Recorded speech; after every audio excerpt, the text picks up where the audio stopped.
आशा भोसले साहबा की वफ़ात पर मुझे बहुत दुःख है। उनके साथ जो मैंने गाना किया था दिल के तार बजे, वो 2006 में किया था। या उड़े मेरी जान आजा जरा। दिल के तार बजे सारे झूम उठे, लबों पे गीत लिए, दिलों में प्रीत लिए, खुश है सारा जहां। एक फ़िल्म बन रही थी, मैं एक दिन लौट कर आऊँगा। शोएब आलम साहब उसके प्रोड्यूसर थे, ये इंग्लैंड में होते हैं, बहुत बड़े प्रमोटर हैं पाकिस्तान के। तो वो तायसर मीर साहब के साथ मेरे घर आए और उन्होंने मुझे कहा कि एक फ़िल्म मैं बना रहा हूँ जिसका म्यूज़िक मैं चाहता हूँ कि आप दें। उससे पहले मैंने सिर्फ़ एक फ़िल्म का म्यूज़िक दिया हुआ था, मूसा खान का, वो जो शान की फ़िल्म थी।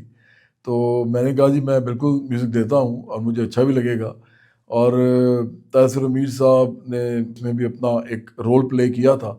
लेकिन शोएब आलम साहब और मैं फिर इंडिया गए, हमने वहाँ रिकॉर्डिंग्स की।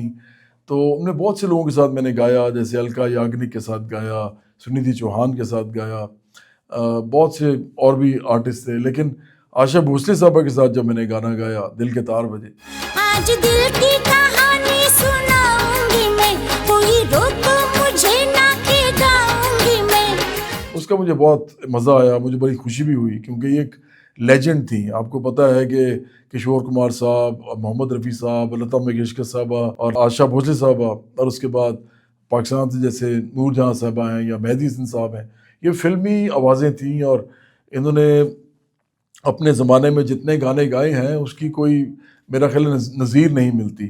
तो बहरहाल उस वक़्त मैं जब वहाँ पे गया तो मेरी उनके साथ मुलाकात हुई।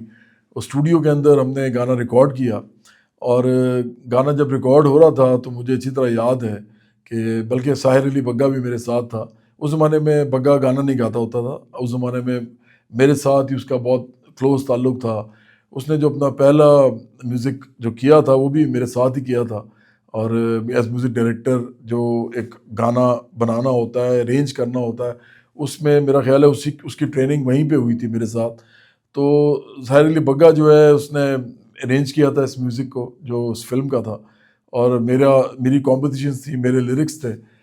बल्कि एक गाना जो है वो साहिर का की भी कॉम्पोजिशन थी उसके अंदर। 1 या 2 गाने साहिर के थे, बाकी सारे जो गाने थे वो मेरे थे और मैंने ज़्यादातर गाने खुद लिखे हुए थे। और मैंने ये जो गाना गाया दिल दिल के तार बजे, ये भी मेरा अपना लिखा हुआ गाना था। झूमे है मेरा जिया, सतरंगी चुनरिया ओढ़े मेरी जान ओ साथिया।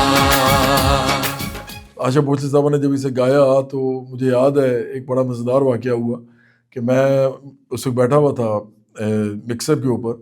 तो एक लाइन थी जो उन्होंने कहनी थी, तो जिस तरह मैंने उनको बताई थी, उन्होंने उसको थोड़ा-सा फ़र्क करके गाया क्योंकि बड़े सिंगर्स हमेशा इस तरह करते हैं। वो अपनी कोई एक सिग्नेचर ज़रूर कुछ ना कुछ रखते हैं कि पता चले कि गले में जगह कितनी है उनके। तो ऑफ़ कोर्स वो तो बहुत बड़ी सिंगर थी।